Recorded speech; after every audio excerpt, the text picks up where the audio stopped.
আসসালামু আলাইকুম। ইরানের কাছে ডোনাল্ড ট্রাম্পের নাকে খত। ইরানের কাছে ডোনাল্ড ট্রাম্প নাকে খত দিয়েছে। এখানে যে যুদ্ধবিরতিটা এখন হয়েছে, এটা ডোনাল্ড ট্রাম্পের অনুরোধে এই যুদ্ধবিরতি হয়েছে। ইরান যুদ্ধবিরতির জন্য কাউকে অনুরোধ করেনি, কোনো প্রস্তাব দেয়নি। এটা ছিল ডোনাল্ড ট্রাম্পের অনুরোধ। কারণ ডোনাল্ড ট্রাম্প যুদ্ধের প্রথম থেকে একেবারে প্রথম সপ্তাহে ইরানের সাথে আলোচনা করতে বিভিন্ন দেশকে প্রস্তাব দিয়েছে, যে ডোনাল্ড ট্রাম্প প্রস্তাব করতে চায়, আমেরিকা আলোচনা করতে চায় যুদ্ধ নিয়ে, যুদ্ধ বন্ধের জন্য। কিন্তু ইরান রাজি হয়নি। ইরান পাল্টা আক্রমণ করেছে মধ্যপ্রাচ্যের আমেরিকার যত ঘাঁটি আছে সবগুলি তছনছ করে দিয়েছে, একেবারে সব ধ্বংস করে দিয়েছে। ইরানের এই ধ্বংসের হাত থেকে বাঁচার জন্য ডোনাল্ড ট্রাম্প যুদ্ধের প্রথম সপ্তাহ থেকে এই যুদ্ধবিরতির জন্য, যুদ্ধ বন্ধের জন্য চীন রাশিয়ার কাছে প্রথম কাকুতি মিনতি করছে, ইরানকে বোঝানোর জন্য, যুদ্ধ বন্ধের জন্য রাজি করানোর জন্য। সেটা ব্যর্থ হয়েছে। শেষ পর্যন্ত পাকিস্তানকে ধরছে, পাকিস্তান সফল হয়েছে, পাকিস্তানের মধ্যস্থতায় যুদ্ধবিরতিতে গেছে। এই জন্য বললাম আমেরিকা ইরানের কাছে নাকে খত দিয়েছে। কারণ হলো ইরান 10টা শর্ত দিয়েছে, 10টা শর্ত যদি আমেরিকা মেনে নেয় ইরানের, তাহলে ইরান এই যুদ্ধ বিরতিতে রাজি হবে অথবা যুদ্ধ বন্ধে রাজি হবে। আমেরিকা একেবারে কোনো শর্ত ছাড়াই ইরানের 10টা যেই শর্ত দিয়েছে মেনে নিয়েছে, একেবারে কোনো বিনা বাক্যে মেনে নিয়েছে। সে 10টার মাঝে 1 নম্বর ছিল ইরানকে ক্ষতিপূরণ দিতে হবে। এই যুদ্ধে যে ইরানের ক্ষতি হয়েছে এটা ক্ষতিপূরণ দিতে হবে। 2 নম্বর, হরমুজ প্রণালী ইরানের নিয়ন্ত্রণে থাকবে। 3 নম্বর, মধ্যপ্রাচ্য থেকে আমেরিকার সকল সৈন্য এবং ঘাঁটি প্রত্যাহার করতে হবে। 4 নম্বর, ইসরায়েল এই যে লেবাননের হিজবুল্লাহর উপর আক্রমণ চালাচ্ছে, আক্রমণ বন্ধ করতে হবে। 5 নম্বর, যুদ্ধ স্থায়ীভাবে বন্ধ করতে হবে। 6 নম্বর, ইরানের যে ব্যালিস্টিক কর্মসূচি আছে ইরান এগুলি অব্যাহত রাখবে। এইভাবে গুরুত্বপূর্ণ 10টা প্রস্তাব দিয়েছে এবং এই 10টা সবগুলি মেনে নিয়েছে। কারণ মেনে নেওয়া ছাড়া উপায়ও নাই ডোনাল্ড ট্রাম্পের হাতে। এই যুদ্ধ যদি কন্টিনিউ করে তাহলে এটা আমেরিকার জন্য বিশাল পরাজয়ের কারণ হয়ে দাঁড়াবে। এটা ডোনাল্ড ট্রাম্প খুব ভালোভাবে বুঝতে পেরেছে। কারণ ইরান মধ্যপ্রাচ্যে আমেরিকার সকল ঘাঁটি তো ধ্বংস করছে, যেটা অতীতে কেউ করতে পারেনি। এইভাবে আমেরিকাকে নাস্তানাবুদ করতে পারেনি। আমেরিকার কোনো ঘাঁটিতে কেউ অতীতে একটা ঢিলও মারতে পারেনি। আমেরিকার 255 বছরের ইতিহাসে ইরানই প্রথম আমেরিকা মধ্যপ্রাচ্যের 1টা 2টা ঘাঁটি না 19টা ঘাঁটিতে আক্রমণ করছে, সবগুলি ধ্বংস করে দিয়েছে। একেবারে সৌদি আরবে যত ঘাঁটি ছিল ওগুলি ধ্বংস করে দিয়েছে।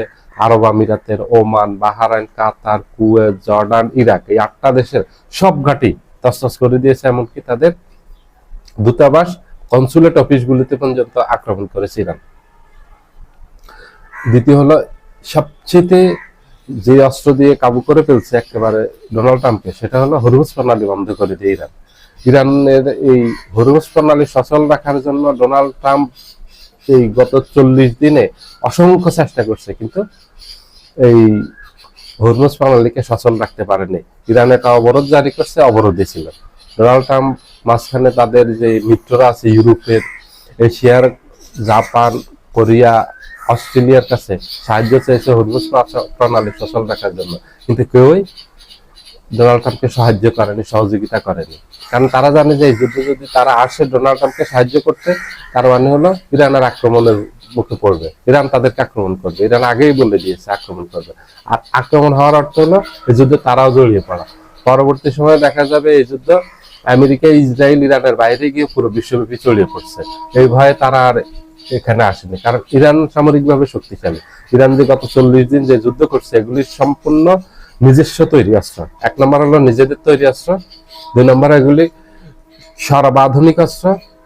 এখানের অনেক অস্ত্র এমনকি আমেরিকার হাতে পর্যন্ত নেই। যে আমেরিকা বিশ্বের সুপার পাওয়ার দাবি করে, তাদের হাতে পর্যন্ত এত বিধ্বংসী কার্যকর অস্ত্র এবং এত উন্নত মানের অস্ত্র নেই। ইরান যে হেবার শেখান অস্ত্র ব্যবহার করছে, এটার পার আওয়ার এটার গতি হলো 16,000 থেকে 20,000 কিলোমিটার। হাইপারসনিক গতি। হাইপারসনিক গতির কোনো অস্ত্র ডোনাল্ড ট্রাম্পের কাছে নেই, আমেরিকার কাছে নেই, ইসরায়েলের হাতে নেই। এই প্রযুক্তিটা হাতে গোনা কয়েকটা দেশের হাতে আছে। উত্তর কোরিয়ার কাছে আছে, চীনের কাছে আছে, রাশিয়ার কাছে আছে, আর ইরানের কাছে আছে। এই 4টা 5টা দেশে আছে, আর বাইরে কারো হাতে নেই। ইরান হাইপারসনিক এই ব্যালিস্টিক ক্ষেপণাস্ত্রগুলো নিক্ষেপ করছে, যেগুলিকে প্রতিরোধ করার ক্ষমতা বিশ্বের কোনো আকাশ প্রতিরক্ষা ব্যবস্থার নেই। এবং আমেরিকা ইসরায়েলের আধুনিক আকাশ প্রতিরক্ষা ব্যবস্থা সেগুলিকে প্রতিহত করতে ব্যর্থ হয়েছে, পারেনি।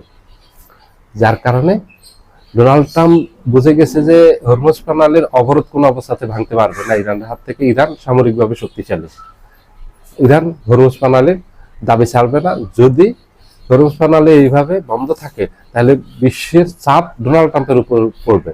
যত দিন যাচ্ছে যুদ্ধের, তত বেশি ডোনাল্ড ট্রাম্পের উপর চাপ বাড়তেছে, কারণ পুরো বিশ্ব ক্ষতিগ্রস্ত হচ্ছে হরমুজ প্রণালী বন্ধ রাখাতে। মানুষ তেল গ্যাস পাচ্ছে না, তেল গ্যাসের হাহাকার দেখা দিয়েছে পুরো বিশ্বব্যাপী হরমুজ প্রণালী বন্ধ থাকাতে, কারণ মধ্যপ্রাচ্যের তেলগুলি হরমুজ প্রণালী দিয়ে রপ্তানি করা হয়। এই রুট বন্ধ, এখন পুরো বিশ্বে হাহাকার দেখা দিয়েছে। এই চাপ থেকে মুক্তির জন্য এবং আমেরিকার যে ইমেজ ছিল বিশ্বে যে অপরাজেয়, এটা থেকে রক্ষা করার জন্য, এই যুদ্ধের বিরতির জন্য আমেরিকা পাগলের মতো ডোনাল্ড ট্রাম্প সবার কাছে ধর্ণা দিয়েছে। শেষ পর্যন্ত পাকিস্তান মধ্যস্থতার মাধ্যমে এটা একটা ফয়সালা হয়েছে। এটা মাধ্যমে আমেরিকার এবং ইসরায়েলের পরাজয় ঘটছে। সবাই ভালো থাকবেন, আল্লাহ হাফিজ।